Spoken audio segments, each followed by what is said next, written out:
All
right.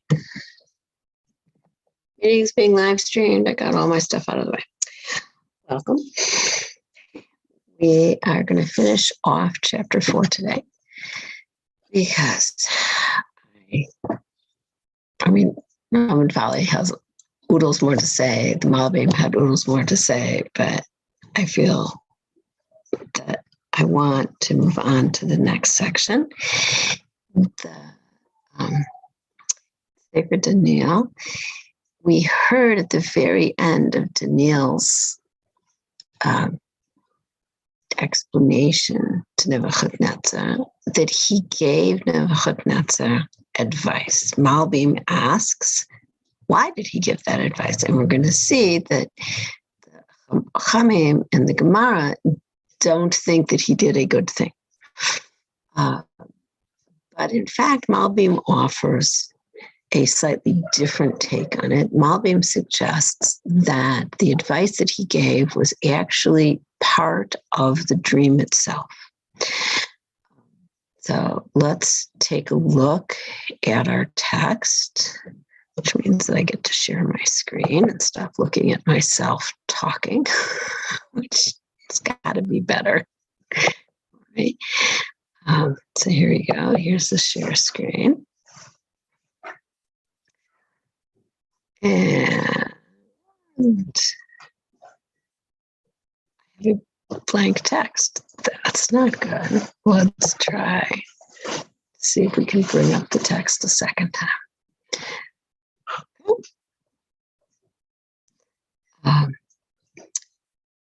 At any rate, what we heard at the end, the very end, what did Daniel say? Daniel, here we are. Here it is. Okay. After he said, these are all the things that are going to happen.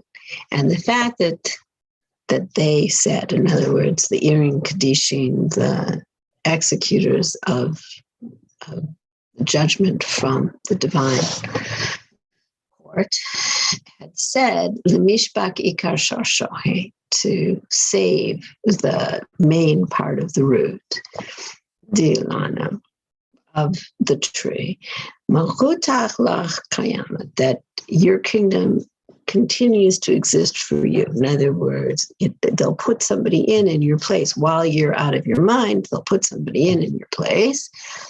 But hi, Bachimira, we're just now getting started. I was hoping I could put at least one place there. Shalom. Okay.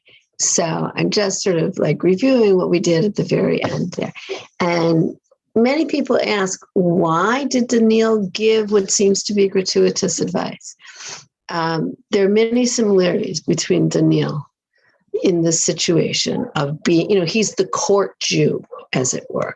And there are many similarities between him and Yosef Tzaddik in Mitzrayim. And Yosef when he interprets Paro's dreams for him, at the end of interpreting them, he makes what seems to be an unasked for, I'm not saying uncalled for, but an unasked for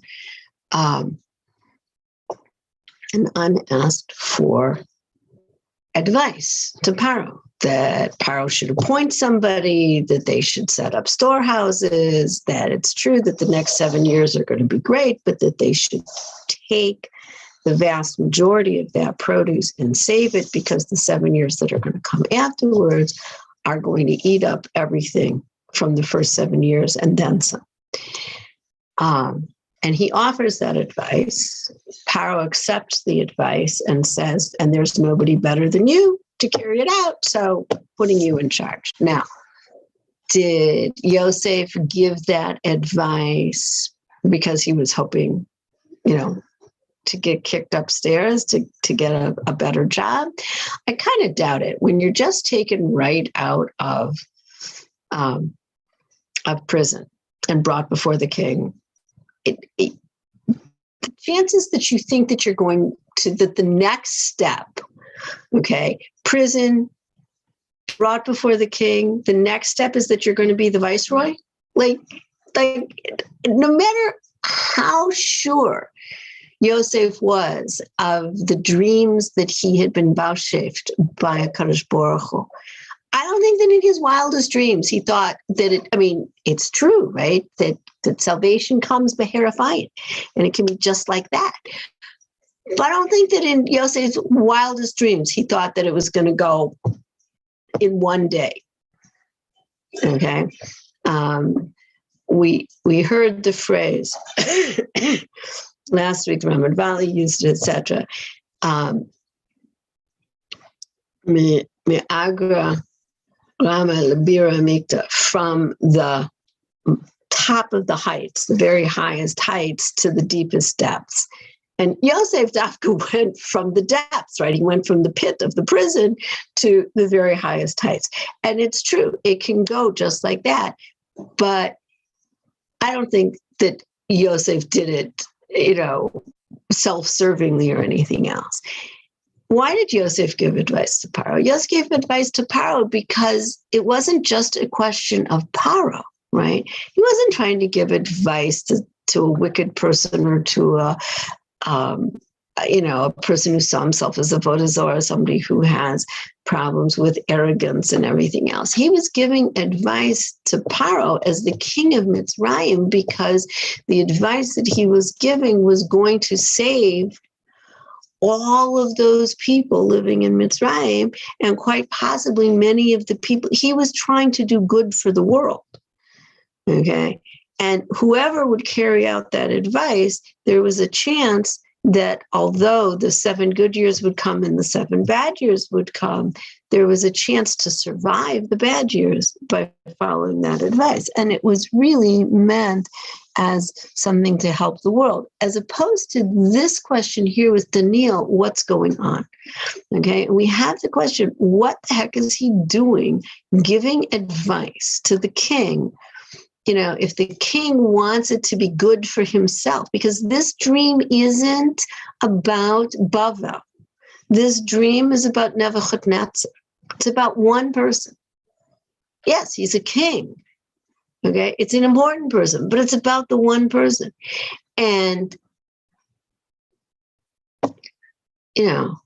and he says to the king, if the king wants it to be good for him, let him essentially expiate, let him save himself, paruk, like purkan, like Yeshua, salvation, from his sins by means of tzedakah. Va'aviatach, right? And your avon, okay, which is a harsher kind of sin, b'michyan aniyin, by sustaining the poor, giving them michya. Okay, and hen tahave arka l'shlevtach. Okay, and that the tzedakah and the parnasa, which means also clothing and also housing and also doctoring and all the things that the poor need, those types of things will extend the period of your shalva. Because remember, Nebuchadnezzar started off this letter that he's, right, this is in the letter. He starts off the letter by saying, everything's going great for me. World's just fine. And then I had this dream. And I tried to get people to, to tell me what was with this dream. And finally I remembered, oh yeah, I've got Daniel. Daniel should come and tell me what's with this dream. And so he comes and he tells him. And then he gives this piece of advice. Now, we're going to hear from the Gemara, and maybe others, different opinions of what's going on. I'll tell you right now, Malbim's opinion is that because in the dream,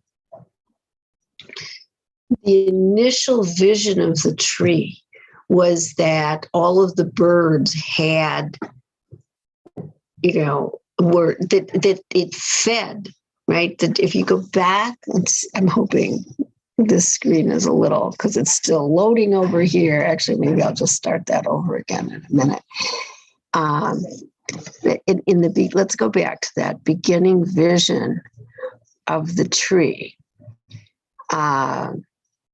So I remembered about Daniel, and I told him that and he says, okay, so there was this tree and it was great and it was tall and its height reached to the heavens and it could be seen from all over the world and its branches were beautiful and its fruits were many, umazon l'kolove, and it provided food for everyone, and tchotohi tedur chevat bara, and underneath, it's spreading branches. That's where all of the wild animals could live. And in its branches were dwelling, like the word for Shechina, Yishkanan, were dwelling the birds of the heavens. And so Malbim says that the advice that Daniel gave was actually not so much advice, that the advice that Daniel gave was, he was saying, you're this great tree. And part of what this great tree does is it provides food for everybody. It provides shelter for everyone. And so if you'll do, as long as the tree is providing food and shelter for everyone, so then your shalva, your peace and tranquility and all is good with the world will continue. But you have to make sure that that's what your focus is. Your focus isn't on, look at how beautiful I am as a tree and look at how tall and how great I am. The minute that that's your focus, you'll be cut down. Okay, so Malbim actually sees Daniel's advice not as something extraneous to the dream or trying to save Nebuchadnezzar from the consequences of the dream, which is how most of us hear it. Malbim says, no, this is actually implied in the dream itself. Okay. Excuse me. I am still coughing a little bit, but I am, Baruch Hashem, well, and I'm not contagious.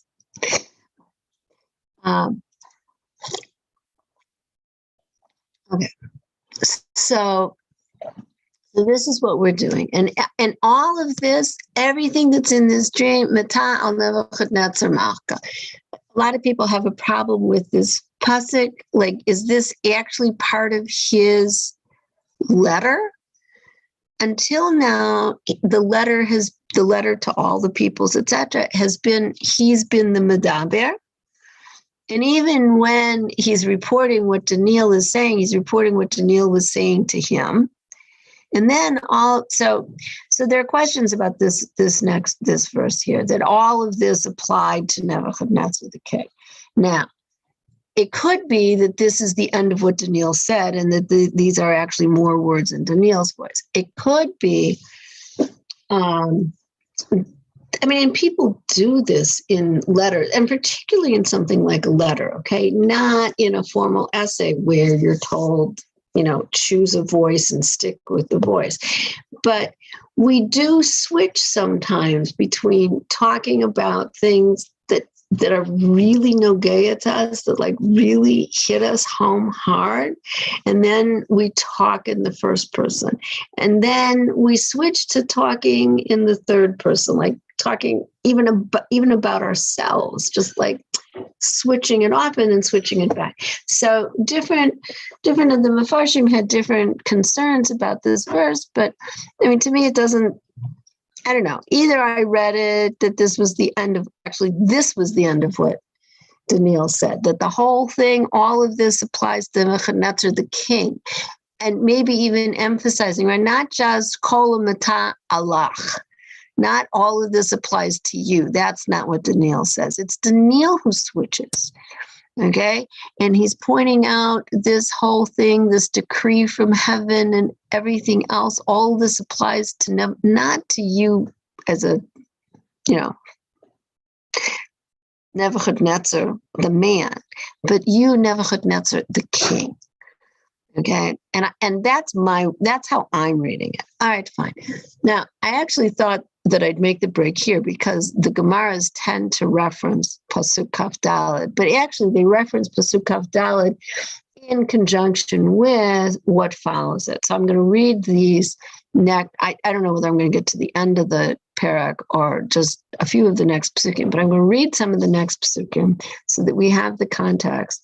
And then I'm going to take a look, instead of Ramat Valley or whoever, this time I'm going to take a look at the way the Gemara looks at this issue of this advice. Because when you give advice to a good person, somebody who's most of the time good, and you give advice that might save them trouble or something, like, so you're doing a chesed for them. And that's a good thing to do. But if the person is, has the epithet Rishian attached to his name, Nebuchadnezzar, the wicked one, attached to his name, it becomes questionable as to whether giving him advice that allows him to continue in power is a good thing for the world or a bad thing for the world. And that's where the Gemara is going to go. So we'll get to that, but let's hear, because we're continuing now, there's a break. And why is there a break in the action? So he does, this is what he says. This is Nebuchadnezzar still in this letter that he's writing, mind you, the dream and stuff happened. Daniel's response happened. And then the Ktsat Yarchin Treyasa, the end of 12 months, 12 months later, he's for the next 12 months after this dream, he has done what Daniel said. He gives tzedakah. He supports the poor. And that's fine. And at the end of the 12 months, he, the king, was walking on, on the ramparts, whatever, of the palace, the royal palace. And he was looking out at the city. Hey, Malka, Bamar. And so the king raised his voice and he said, Halada hi Bavel Rabta. Wow, look at how gorgeous and large and important this city Bavel is. Diana Benita, the Beit Malchut, that I built to be the seat of my kingdom. Bitkeif Chisni, Likar Hadri, right? With the full strength of my power, and to bring kavod and to bring splendor and glory to me. Okay? Do you hear an echo of what Moshe Rabbeinu warned us not to say? B'kochi v'otzem yadi asiti et kol zeh. With my own power and the strength of my hand, I did all of this. Sure enough, Nebuchadnezzar falls into the, he is at the height of arrogance and he falls, because that's exactly what happens. Od milta before Malka, while the words were still in the king's mouth, kal min shmaya nefalach, the curse from heaven came and fell upon him. Lach amri Nebuchadnezzar Malka malchuta adat minach. To you they say, in other words, from the heaven, they say, Nebuchadnezzar, the king, your kingdom is being stripped away from you. You're no longer the king. We're removing you, banishing you. Uminanasha la tardin, and you're being. So I've had problems with this word tardin, because the word tirdas is a word that we also use as shorsh, is a word that also gets used in Hebrew. And there normally means like to be bothered or to have difficulty. And it doesn't seem to work like that. So I did finally look it up. And Jastrows, by the way, is also not 100% great for trying to read Sefer Daniel, because Jastrows is a dictionary of the Targumim and the Gemaras, which is much later. And Sefer Daniel is a good 600, 800 years earlier than the language that Jastrows is a dictionary for. So, but it does say that elsewhere in various Targumim, etc., this shorsh tet resh daled can be used to mean to exile or to chase away. So if you use it that way, then it makes more sense. Not that you're troubled or agitated or whatever, but that you're chased away from being human, right? And with the wild animals is going to be your dwelling, right? In chevat baram ispa katorinach. The grass, like what the Torah is shore, what the oxen or cattle eat, that's what you have. L'chat yitamun. That's what you're going to be eating, tasting. V'shim inadin yachlefun alach. And 7 seasons, 7 years, 7 periods of time are going to pass over you. Ad di tinda di shali di la b'machuta anasha, until you understand that there is a supernal ruler over the kingdoms of men. Ulman di yitzpe yitnana, and to whomever he desires, he gives dominion to. Right? And you have to, until you understand that, and it's going to take 7 seasons of being out of your mind. And remember, we heard from Ramat Valley that this being out of your mind and living like an animal, because the living like an animal would have been so painful. It'd be painful to any human being to be degraded from the level of human. For Nebuchadnezzar, in his arrogance, it would have, the awareness of that would be even more painful. And so that was why the Ramat Valley, I'm just reminding you, that was why the Ramat Valley says that HaKadosh Baruch Hu was a chesed on HaKadosh Baruch Hu's part to include in the decree that he would lose his human consciousness altogether. Because if he retained his human consciousness, and at the same time, if he had awareness of what he was going through at the time he was going through it, that might have been more than he could bear. And so Kadosh Baruch Hu is very exact, not only with his tzaddikim, but with everybody. He's very exact. You get what you need and only what you need and nothing more. And that's part of the Yosef story, and that's part of this story here with Nebuchadnezzar. All right. So, and this is the decree that he hears. Bash'ata, right? Bozmani, at that exact moment, Milta Safat al Nebuchadnezzar, Uminanasha Turin. The word like swept him away, swept over Nebuchadnezzar, and he was like exiled from his humanity. The Ispa Katorin Yecho, and the grasses, just like the cattle eat, that's what he was eating. Mital Shmaya Gishme Yitztaba. And from the dew of the heavens and its rains, he was drenched, and that's what he drank.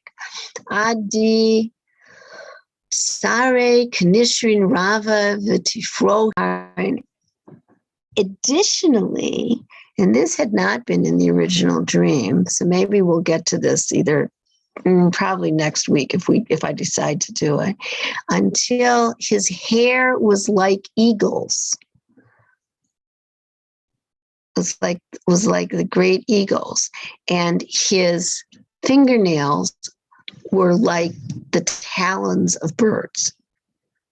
Okay, which is interesting because he's eating like cattle, but he becomes this quasi-mythological figure. Interesting to think about what that might be trying to tell us. Anyway, so I could stop there because that would be enough to be able to talk about the Gemara stuff. But let me at least read through it so that we have an idea, maybe what some of our questions will be, and give a little teaser for next week, and then I'll go back to the Gemara stuff. I think that'll make a nice shiur. And at the end of these days, I Nebuchadnezzar. So obviously he comes back to himself, right? Because if he doesn't come back to himself, if he's stuck as an animal, okay? And at the end of the days, in other words, the end of these 7 periods of time, I, Nebuchadnezzar, Einai lishmaya nitled, I raised up my eyes to the heavens. Umandi alai yituf. And my dot came back to me. Right? My human consciousness came back to me. Ilah barchat ulchai alma shabchet v'hadret. And to the supernal one, meaning God, I gave blessing. To the source of life of the worlds, chaya olamim. Okay, you can hear the Hebrew. This is, I will tell you that there are all sorts of sources to our tefillah in Sefer Daniel. Our davening is in Hebrew rather than in Aramaic, but actually some of our davening it has echoes, not only in what Daniel himself said. We went through that in back in Elul's mind, but we have echoes of that. Some of our tefillah come from Nebuchadnezzar, and in fact, Chazal talk about that that there were whatever miniot, difficulties, whatever placed in Nebuchadnezzar's way, that he shouldn't give too much praise because his praises are even more wondrous sounding. He was a better poet than David. And so, that what he said was worthy of being in Sefer Tehillim or beyond, which is also sort of an interesting notion. But you hear it. He says, to the supernal one, I gave blessing. To the life of the world, I praise. Shabchet v'hadret, I gave praise and I gave glory, right? Shavach and hadar. Kido. Di shaltane shaltan alam umalchute imdar v'dar. His rule is a rule forever. It's nitzchi. and his kingdom is with each and every generation. I think we heard Malbim on that once before, but he asked the question again, of course, because every time there's duplication of language, Malbim wants to know, why is there duplication of language? Every once in a while, he accepts the answer that it's because that's how people talk. Most of the time, he assumes that if it's in Kitvei Kodesh, that if there's duplication of what appears to be duplication of language, each piece is coming to teach us something different. Okay. V'kol daire ara kala chashivin u'kmitzpe aved bechel shmaya. And all of the dwellers on the earth, all of them, he gives, how did I think that was? Okay. He, God, right, gives thoughts to everybody. Or actually, no, they all, I think maybe it's they all give this intent and thought to Kadosh Baruch Hu, and according to his will, his desire, this tzadi bet yud shorash, his desire, his will is done in the Chel Shemayim, the Tseva, right? Hashem Tzvakot. That's what he's basically saying.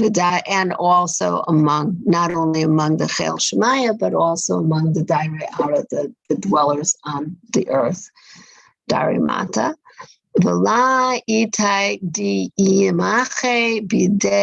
There's no one who can object to what he's doing. And there's no one who can say to him, in other words, to God, what are you doing? This, it sounds like Tehillim. Okay. There are verses in Tehillim that say very much the same thing. Now, David was earlier, so maybe Nebuchadnezzar was just aware of his world literature. Be'ezimna, at that time, Mandi Yituvalai, my knowledge returned to me. Likar Malchuti Hadri, and to the kavod of my kingdom, of my rule, I returned. V'zivi Yituvalai, and even my ziv, my splendor, my shiningness was also returned to me.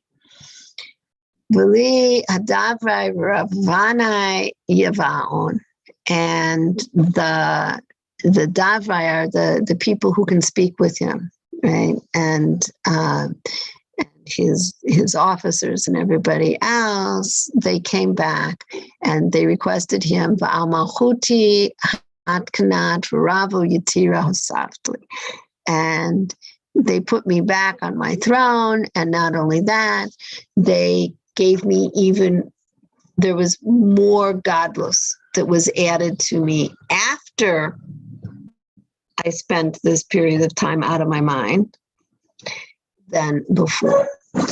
And then he signs off the letter. This is the end of the letter. Kan ana Nebuchadnezzar m'shabach u'meromeh u'mahader l'melech shmaya. And so now I, Nebuchadnezzar, am praising and elevating and glorifying the King of Heavens. The kol ma'avdohi kshot, that all of his deeds, kol ma'asav, are emet. V'orchate din, and he's being matzdik the din that happened to him, and all of his ways are just. V'di machlechen begave yachil lahashpela, and anybody who tries to walk in his geva, right? Anybody who tries to be arrogant, God can bring him down. I learned my lesson, says Nebuchadnezzar. Learn my lesson. And then you're going to hear more. You're going to say, you learned your lesson. I don't know that you learned your lesson so well, but okay. But okay, that's the end of the parrot. Now let's go back to the question that I wanted to address to begin with, which is this question on, now that we've heard the end of it. So in other words, not only was God's judgment just because Nebuchadnezzar was about as arrogant as they come, but beyond that, it was actually successful in terms of, discipline is self-discipline or discipline from the outside is meant to teach something. It's meant to help one reach the next level of one's existence that one needs. And so, Nebuchadnezzar's case, at least temporarily, it appears that it did. And as an object lesson for the people of his time, and with the intent that it's in Tanakh as an object lesson for rulers of all time. Of course, the problem is that typically people who are arrogant don't see that any of these things apply to them. So, but the intent is that it should be there as an object lesson for everybody. But now let's go back to our question. When Daniel says, "Lahain Malka Malki Yishparach v'chataich b'tzedakah puruk v'avyatach b'mchan b'michyan aniyin," right? That you should save yourself. You should lengthen the time that's good for you. Yeah, but the problem is, this is what Chazal are asking, that if it's good for him, it's bad for everybody else. This is the guy who just some short period of time earlier destroyed the Beit HaMikdash. Now, Hashem speaks of Nebuchadnezzar and says, "Nebuchadnezzar Avdi," Nebuchadnezzar is my servant or my slave. He does, he did it because I said that it needed to be done, and he was carrying out my will. But Nebuchadnezzar didn't do it because he was carrying out God's will. Okay, I mean, yes, we see the Medrash, and we heard it, and I heard it also when I was doing the lessons on the Targumim, and we have those lessons that say that that Nebuchadnezzar was there when Sancherib's army got destroyed, and so he realized that the only way you can possibly go up against Yerushalayim is if HaKadosh Baruch Hu is on your side, because otherwise he sends angels and he wipes you out. And he lived through that. And Chazal are very insistent that Nebuchadnezzar was there, and then Nebuchadnezzar is here 150 years later, and it's fine. The issue of time doesn't really bother Chazal. The continuation of the characteristics of arrogance and of seeing things as being my power, okay, and needing to learn that, wait a minute, no, not only was there a Borei Olam, there still is a Borei Olam, and he's still involved in the world. And learning that is something that may take many lifetimes, basically.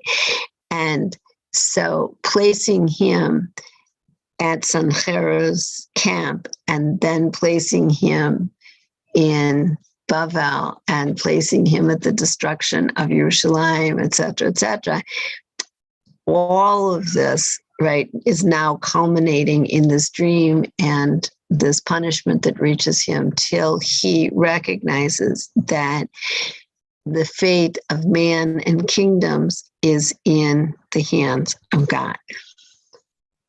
And still the question is asked. So we heard Malbim's answer. Malbim said that this advice is really implied in the story itself. But the Gemara references this verse in 3 different places. One of them is in Sota, and that one I'm going to tell you from outside. Excuse me. In the issue with Sota, there's a pasuk that basically says that if the woman is zocha, right? Now the question is, do you read it as if she merits or if she's found innocent? In other words, she drinks the water. She's gone through this terribly degrading public ceremony. She drinks the water. And if she's zocha, right, then she's blessed to get pregnant, and it brings the couple back together again, and she's blessed to get pregnant, and etc. Chazal read it in a slightly different way.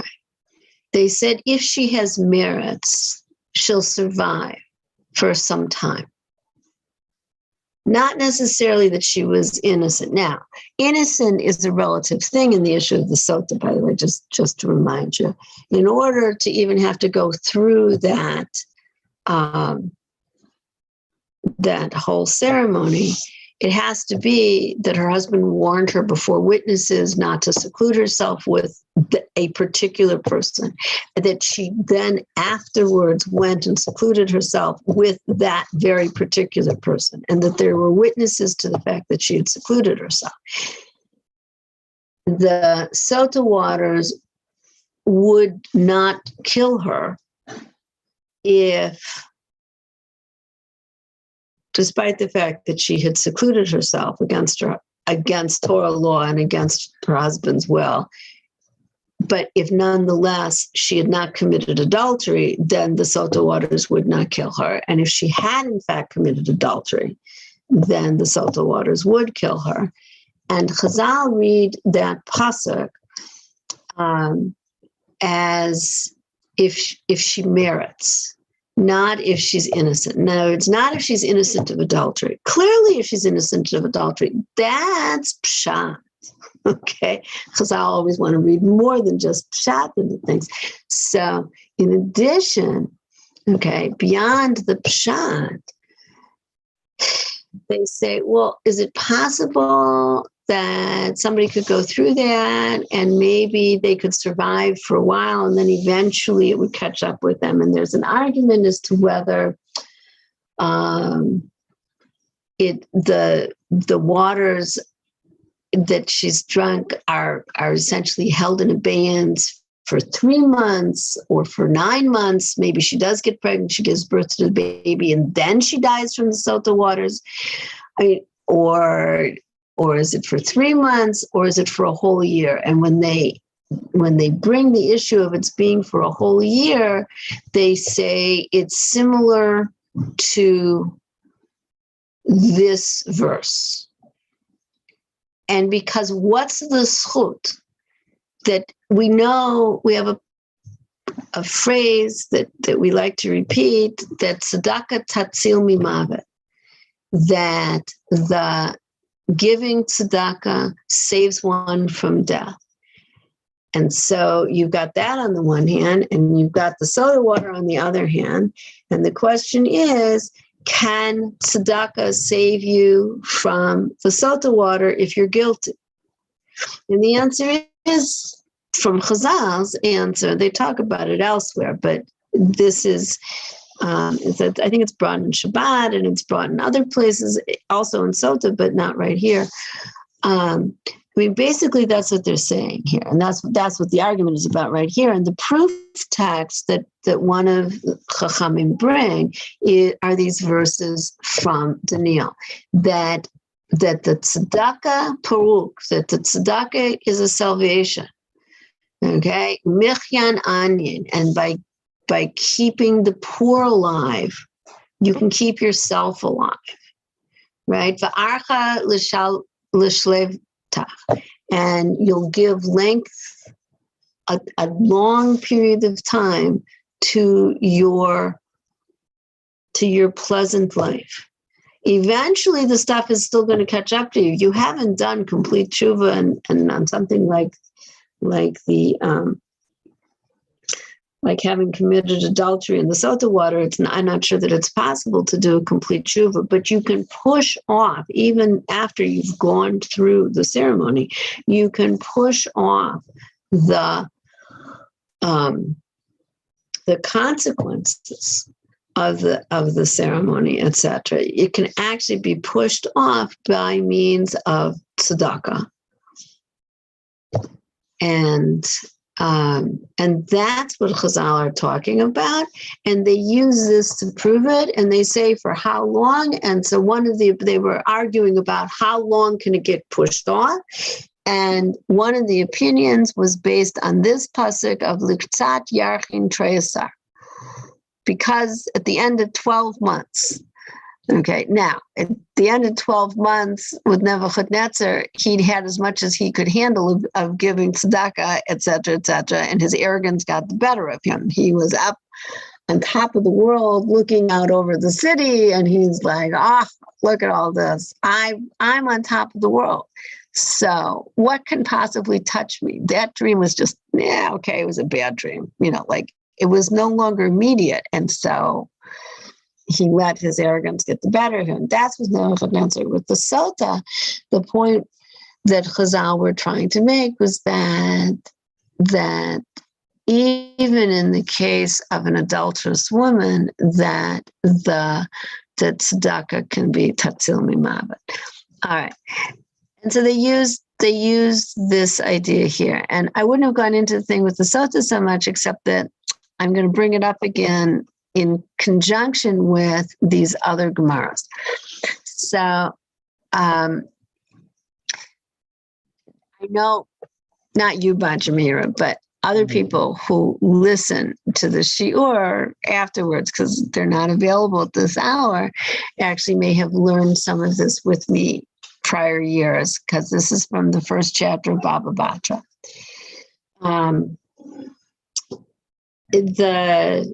The first part of this, the halachic context is a context of, can you break something down deliberately in order to build it back up again, particularly if what you're talking about is a shul. Okay, and that whole idea also gets discussed in other Masechtot as well, in Masechta Megillah, and I think one other place too. But at any rate, they're talking about this, and all of a sudden it sounded like they were taking a left turn, and they start telling the story of Hordus and Baba Ben Buta. Okay. Hordus, at one point in his rise to power and at the same time his sort of paranoia, killed off as many of the Chachamim as he could. An awful lot of them ran away, which is the only reason why we had another generation. And he had caught Baba Ben Buta, and he had done what to me sounds like just absolutely awful. He'd put this like crown or tiara of thorns, not on his head, but like mamish over his eyes, and then tightened it till it put out his eyes. And then Baba Ben Buta was blind. And afterwards, and this part of it I'm telling you from outside, because this is what comes right before this section of Gemara. And afterwards, Hordus is like, he decides he's, maybe, I don't know. I actually, it's really hard to read that. Was he trying to prove that he had made the right decision to kill off all the Chachamim, that they were really, betrayers and everything else, or did he have second thoughts about it? And he was, at any rate, he disguises himself, tries to disguise his voice as well. And he goes and he sits down by Baba Ben Buta, and he tries to get Baba Ben Buta to curse Herod. Now, he himself is Herod, right? But he tries to get him to say something bad about Hordus. And Baba Buddha refuses, and he keeps quoting verse after verse about, that you can't, Lola Kalel Nasi, and there are other verses in the Torah, and he's like, no, he's the ruler. And Hordu says to him, but your Chachamim say, that the Torah does say that the king has to come from among the people. He has to be a Jew by birth, by lineage, to be able to be the king. Anything else, almost anything else a ger can do, but to be the king, it has to be somebody who from the get-go was in this place of knowing what it means, not that he had to come to it. Now, Aim Malchut Ruth, okay, the mother of the royal lineage, and not only Ruth, but also, by the way, Nama Hamoni, the mothers of Mashiach.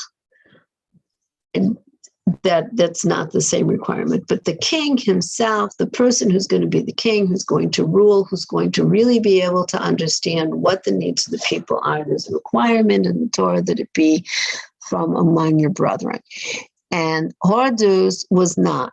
He was the son, or he himself maybe even was born as essentially an Eved Kanani.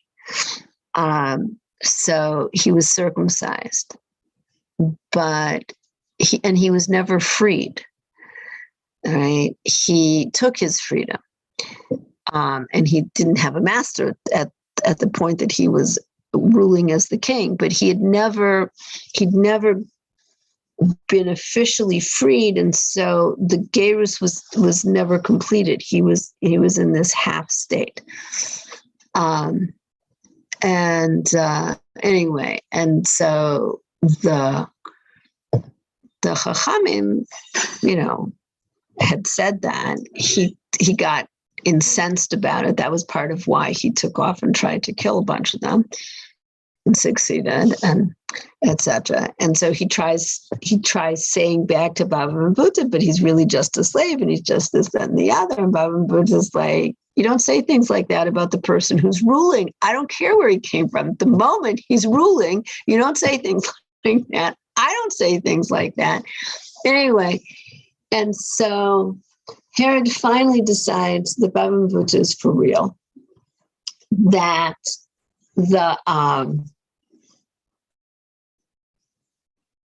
and that he had made a mistake, that while it was true that the Chachamim said things about him and about his rule, they objected to the fact that he was the king because they didn't think that he qualified, but that didn't mean that they were out to betray him or try to unseat him or anything else. And so now he felt bad about it. And he particularly felt bad for Baba Buddha that he had blinded him. And he says to him, so he finally reveals who he is, that he in fact is Horus. And he essentially apologizes and said, what can I do to make it better? Not being God, Horus can't give Baba Buddha back his sight. What can he do? And so what he does is he says to Baba Buddha says to him, since you put out the eyes of the world, in other words, you blinded me, what you should do is you should relight, essentially, the eyes of the world. And he gave Horus the mission of beautifying and essentially rebuilding in place the Beit HaMikdash. And we pick up the story there because he gave Horus, it sounds like he gave Horus like this big mission, this mitzvah mission to do. And that's going to bring schut to Horus. And Horus was a horrible person. Okay. I mean, not only had he killed people and not only had he blinded Baba Buddha, but I mean, like he was going to do even more horrible things. He was just like, he was not a good guy. He enjoyed good architecture. We have a lot of it left around, but at any rate, so Chazal now asks the question. Okay, so that's the backstory. And the Chazal now asks the question, and they say, well, Baba Barbuta, how could he do that? Right? In other words, how could he give advice to this Rasha to do something that's going to give him schut, that's going to give him merits? Like, why don't you just let him wallow in his wickedness until God cuts him off? Why are you giving him something that's going to give him life?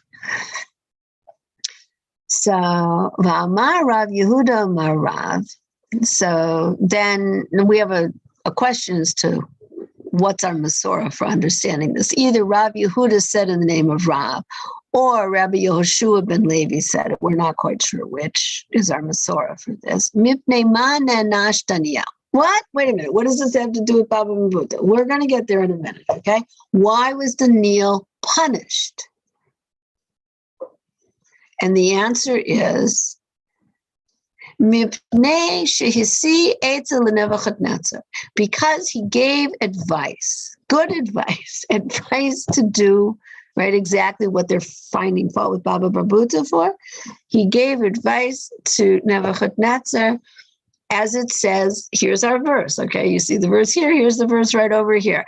Lahan Malkama, right? Therefore, the king, my king, it should be good for you, and your sins should be redeemed through your giving of tzedakah, and your more serious sins by your being mefarnes, by your sustaining the poor.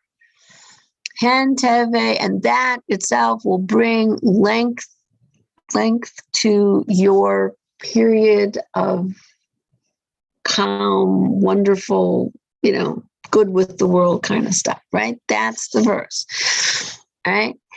And it says that or every bit of this happened to Nebuchadnezzar. And then it says that at the end of 12 months, etc. In other words, he did what Daniel said for the 12 months. And then after the 12 months comes this. Now, I'm going to open up this Gemara, which I probably should have done to begin with, because that's just the part that quotes the verse, but it goes on and it keeps talking about Daniel. So we want to hear the rest of what it has to say about Daniel, as long as it's talking about Daniel rather than saving it for some other shiur. And so it goes on and it says, well, so remember the question the Gemara asked was, how could Baba Barbuta do this? And so the answer is, Shani Avda. Maybe Herod was different because he was a slave that had some chiyuv in mitzvah.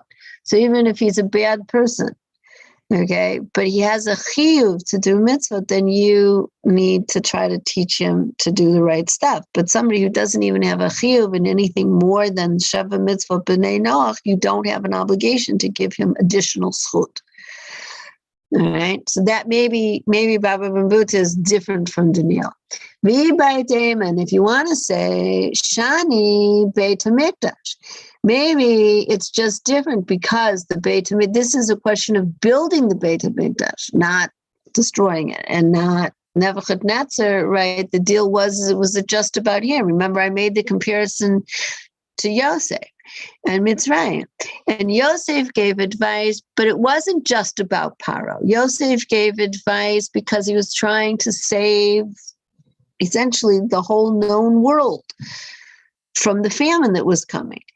Okay? He was trying to save lots and lots of human beings, as opposed to here where Daniel seems to be just trying to save the one guy. Okay, so So the Gemara goes on and it says, well, maybe it's different because this is about the Beit HaMikdash. Just like in Mitzrayim, it was about all the people.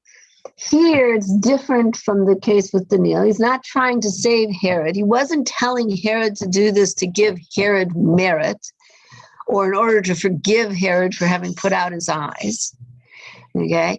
He was doing this because he wanted the Beit HaMikdash to be more glorified. That if it wasn't done by the king, by somebody with the power and the wealth of a king, it wouldn't get built. It wouldn't get done. And the important thing to Baba Mbutu was the Beit HaMikdash, not Herod. You know, Herod was the one who had the ability to do it, so he was going to make use of Herod. But it wasn't that he was giving Herod this mission, this advice, this schut to save Herod. He wasn't doing something for Herod. But Daniel, we got a problem with Daniel because Daniel seems to be giving advice that simply extended Nebuchadnezzar's time. Okay? For what benefit it was. I mean, okay, maybe there was benefit to the poor. It's not clear. It's a question we're going to see more. We're going to see that question addressed in one more Gemara in just a little bit, but just to finish off. So they come back now to the question of Daniel. Otherwise, I wouldn't have continued doing the story. The Daniel Menal and Dianash. Wait a second, Daniel, how do we know that Daniel got punished? What punishment are we talking about? Okay. Ilema mishum dichtiv v'tikra Esther lahatach. So I'm like, oh, this is what I just taught yesterday in the class on the Targumim of Esther, of Megillat Esther. So if you say, there's a pasuk that says Esther called Hatach, and Targum Rishon says to us, who's Hatach? It actually doesn't even say, when it translates, Esther called Hatach, it doesn't say that. It says, V'tikra Esther el Daniel. Straight out. And he was called Hatach for the following reason. But it was Daniel. Okay? But my Rav, Hatach said Daniel. Hatach was Daniel. All right. Now there's a machloka between Rav and Shmuel as to why Hatach is called Daniel. The Targum Rishon gives the other reason, not the reason that's given here. No. Okay, we're going to hear the second reason. So Rav says,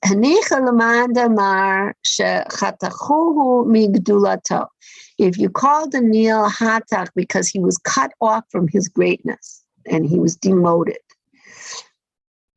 okay, that's his punishment. So calling him Hatach indicates that he was punished. And so then that works. Okay. But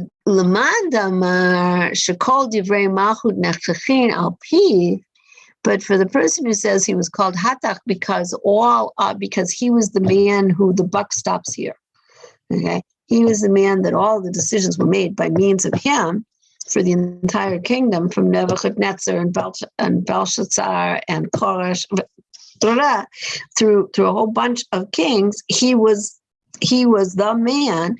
So if that's why he was called Hatach, then my iklu meimar.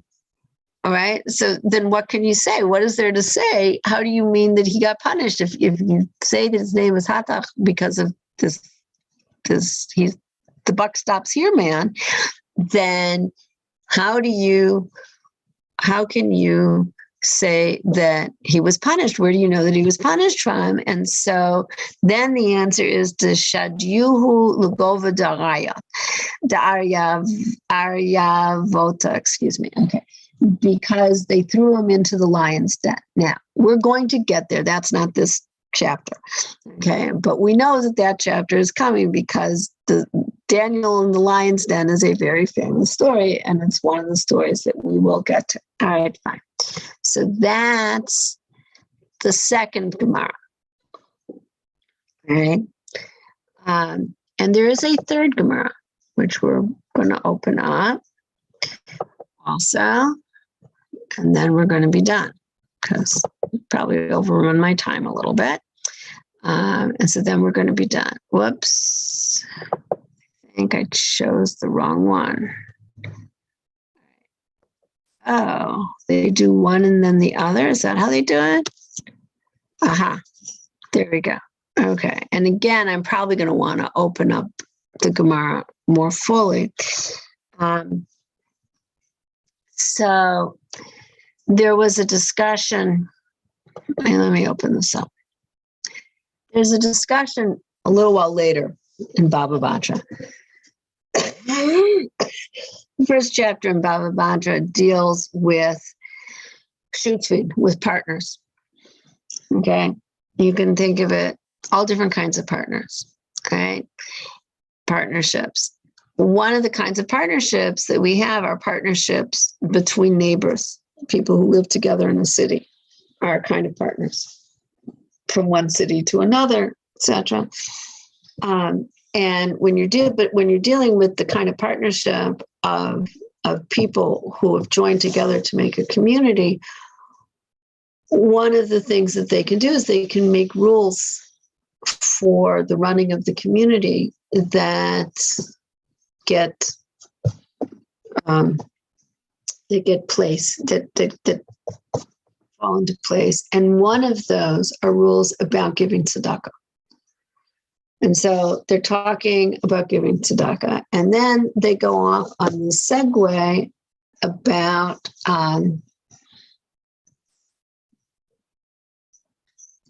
they go off on the segue, and actually I want to start a little earlier, right? And they talk about there's a verse that they have a problem with.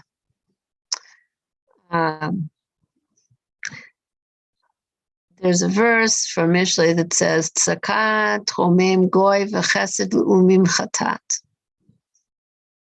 What does that mean? Okay, it sounds like tzedakah will elevate goy, a nation. Notice that one's in the singular. But chesed for the umim, for the nations, plural, is a chatat, is actually a sin. It's part of this larger discussion of, can you suggest to somebody to give tzedakah? And of course, their problem is going to be with Daniel, who told Nebuchadnezzar to give tzedakah. There's also questions to whether you're allowed to take tzedakah or to publicly take tzedakah from non-Jews. And they go through here. I wasn't sure whether to do this or not. Okay, it brings up a lot of hard questions. I don't necessarily have answers for these hard questions. But Chazal were not afraid of opening up the hard questions. So let's listen to it, and that's what I'm going to leave you with for the evening. So what do you do with this verse? So the first person who tried to answer him was Rabbi Eliezer, and he says, Tzedakah tromem goy, that's talking about Israel. Dichti umi ka'am Yisrael goy echad ba'aretz. Who is like your people? Israel is speaking, it's the Navi speaking to Kadosh Baruch Hu. Who is like your people, Israel? They are a singular nation in the land. So the first half of the verse, says Rabbi Eliezer, refers to Am Yisrael.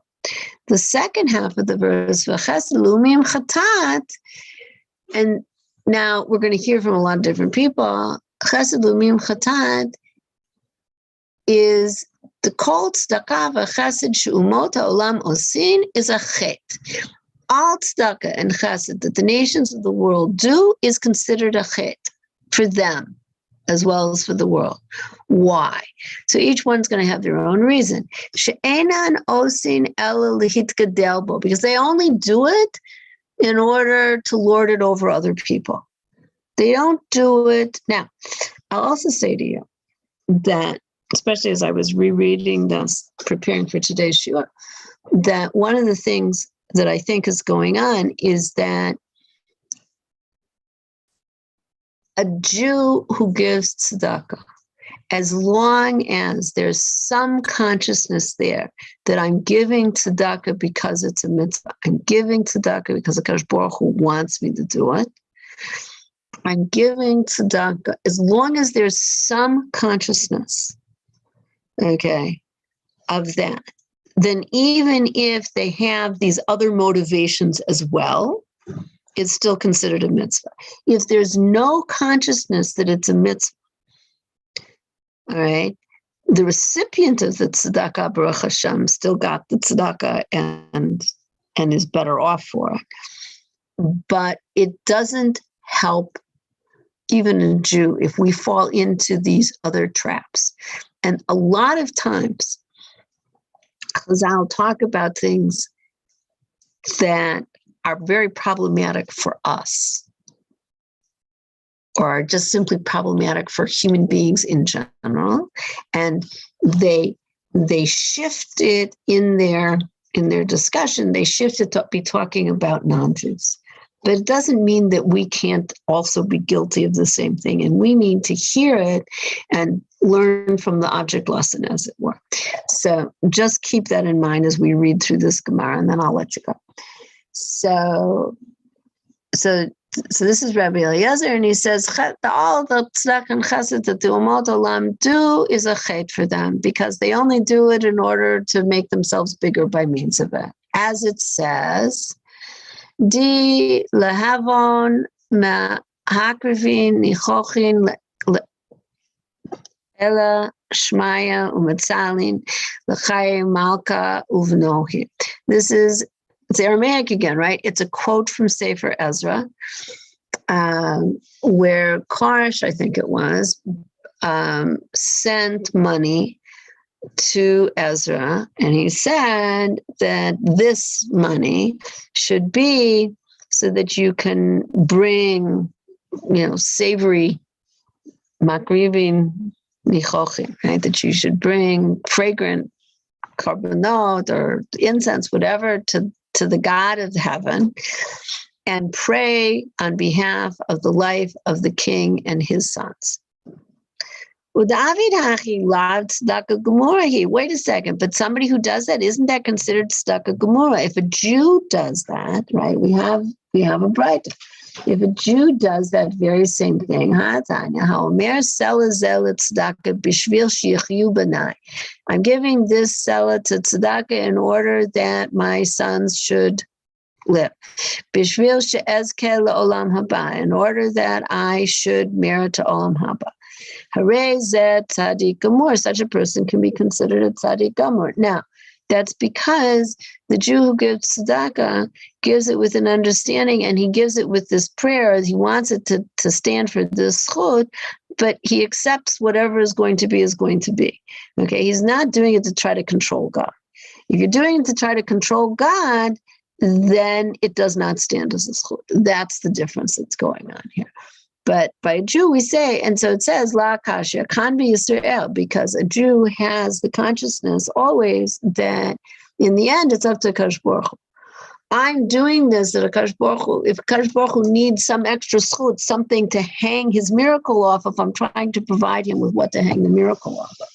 But that's what my hishtadlut always is. But ultimately I'm doing it because it's a mitzvah, because he said so.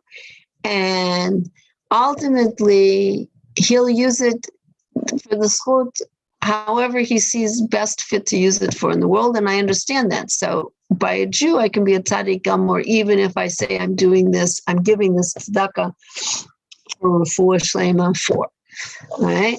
But kan b'goy, but by the non-Jew, he doesn't merit that because he doesn't have that awareness. All right. So we're talking about a non-Jew who doesn't have that awareness. We're talking about an idol worshiper. Okay. Nana Rabbi Yoshua. Here comes our piece that's connected to Sefer Daniel. So Rabbi Yoshua also answered, and he says, the same thing. So the first half of it, everybody agrees. But the first half of that verse refers to Israel, Goya, me, Ka'amcha Israel, Goya Ba'aretz, and it gets repeated in the Gemara 4 or 5 times. I'll leave that out from now on. But the called tzedakah v'chesed shumot ha'olam osin chetu lehen, and all of kindnesses and tzedakah that the nations of the world do is actually accounted as a chet for them, not as a schot. Why? She'ein osin el kedei sheyit mashech malchutan, because they only do it in order to extend their rule, as it says, right? What did Daniel say? If you'll give tzedakah, right? Hen teheve archa l'shlevtach. If you'll give the tzedakah and you'll take care of the poor, not only will you be saved from your sins, but it will lengthen your time, of everything being good for you. It's gonna lengthen your rule. Okay, and that's not a good thing for the world because it puts off the time of Mashiach. Right? It extends. It makes it longer. Right? And so that's where we quote the pasuk from Daniel. And the Gemara goes on, and Rabban Gamliel answers, and he says about the same first half of the verse, no problem, and about the same second half of the verse, he also says, right? Everybody's saying, "Called tzedakah v'chesed shagoyim." Also, here it's not lumim, it's lumot. Either way, it's the goyim, plural. All of the non-Jewish, meaning idol worshiping, people who don't have the right tefisa, that they do is considered as a chet for them. She'ein osin ela lihityaher bo. They only do it in order to pride themselves on it, to be more arrogant about it. V'kol mityaher nofel b'gehinnom. And anybody who is arrogant falls into Gehenna. Shnamar Zed Yahir Leitz Shmo, okay, etc.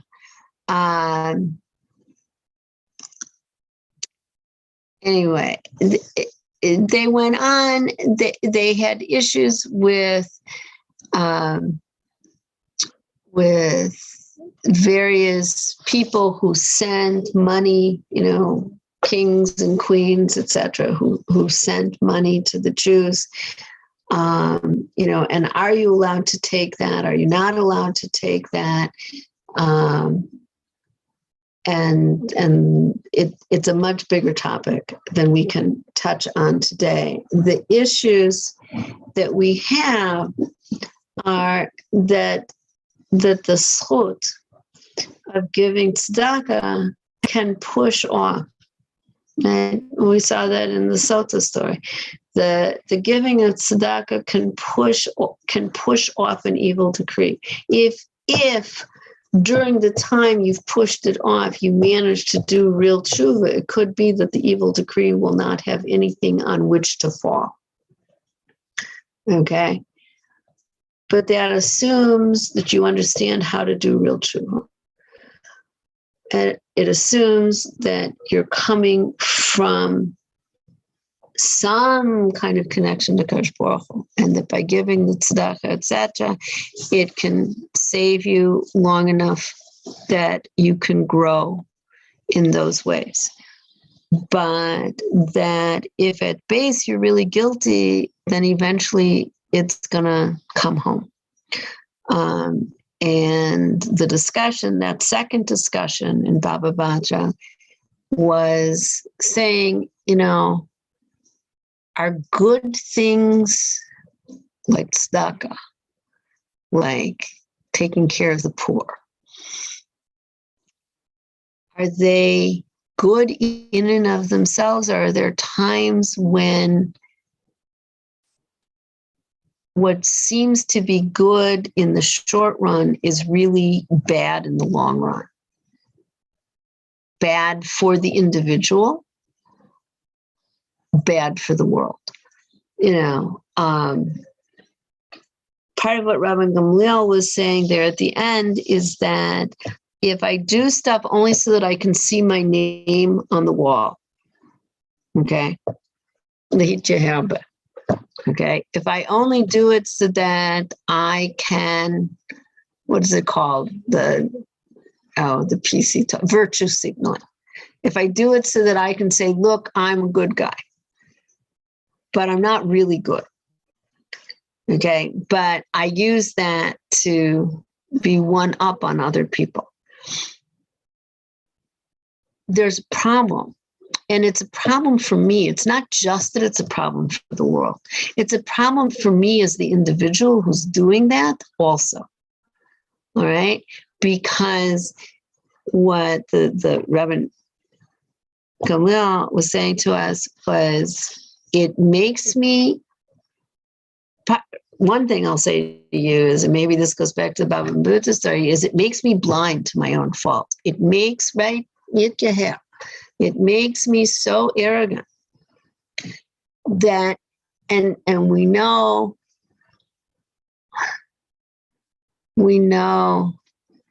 that HaKadosh Baruch Hu says that where that he has no place with the arrogant. Right? Where there's gaiva, there's no room for Kadosh Baruch Hu. And so even giving tzedakah and even doing chesed, if I'm doing it from so completely the wrong reason, okay, and I use it to make me feel better than anybody else, and chas v'shalom, I use it to make me feel better than the person I'm giving tzedakah to. Like, that's probably the worst. But I'm actually destroying myself. I'm not helping myself by that act of chesed and that act of tzedakah. I'm actually destroying myself. And while Chazal were speaking about it like, oh, it's all the umot olam, I think it's a way for them to try to get the lesson in under our radar so that we hear it for ourselves. So I'm to try to take it a little bit to heart. Anyway, I'm going to stop the share, stop the live stream.